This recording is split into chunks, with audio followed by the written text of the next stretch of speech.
ഒരു മൈലാഞ്ചി ഇടാമെന്ന് വിചാരിച്ചു ഗൈസ്. അപ്പോൾ നല്ല മൈലാഞ്ചി നമ്മുടെ വീട്ടിൽ തന്നെ ഉണ്ടല്ലോ, അപ്പോൾ അത് കുറച്ചെടുക്കുവാനേ.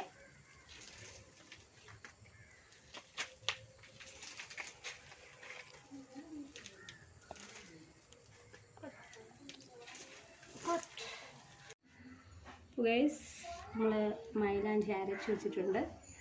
പിന്നെ കയ്യിൽ ഞാൻ ചെറുതായിട്ടൊരു ഔട്ട്ലൈൻ വരച്ചിട്ടുണ്ട് കേട്ടോ. അപ്പോൾ ഇത് ഫില്ലാക്കിയിട്ട് ഇനി കാണിക്കാം.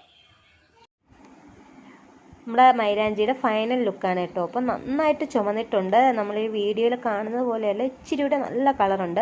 അപ്പോൾ വീട്ടിൽ മൈലാഞ്ചിയൊക്കെ ഉള്ളവർ മാക്സിമം അരച്ച് തന്നെ ഉപയോഗിക്കുക. അതാകുമ്പോൾ കെമിക്കൽസ് ഒന്നും ഉണ്ടാകത്തില്ലല്ലോ. ഇതായിരിക്കും ഏറ്റവും നല്ലത്.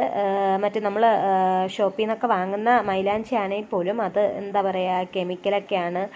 ഇട്ടാലും ഒരു 3 ഡേയ്സൊക്കെ കയ്യിൽ ഉണ്ടാകത്തുള്ളൂ. അപ്പോൾ മാക്സിമം എല്ലാവരും ഇങ്ങനത്തെ മൈലാഞ്ചികൾ സെലക്ട് ചെയ്തിടാൻ നോക്കുക.